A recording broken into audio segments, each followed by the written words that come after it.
বাংলাদেশের উপর প্রতি বছরই মোটামুটি একটা বর্ষার যে প্রভাব সে প্রভাব পড়ে এবং জুলাই মাসে বাংলাদেশে সবচাইতে বেশি বৃষ্টিপাত রেকর্ড করা হয়ে থাকে পর্যন্ত আমাদের যে রেকর্ডগুলো আছে সে অনুযায়ী।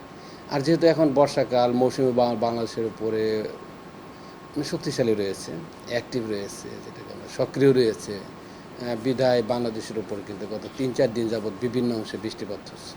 গত শুক্রবারে কিন্তু আমরা বার্তার মাধ্যমে সতর্ক বার্তার মাধ্যমে আমরা জানিয়ে দিয়েছি যে দেশের বিভিন্ন অংশে ভারী থেকে অতি ভারী বৃষ্টিপাত হওয়ার সম্ভাবনা আছে ৭২ ঘন্টার জন্য।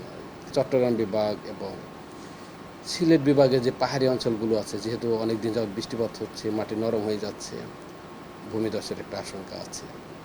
সামুদ্রিক বন্দরগুলো আছে আমাদের, সেই বন্দরগুলোকে আমরা ৩ নম্বর স্থানীয় সতর্কতার সংকেত জারি করেছি।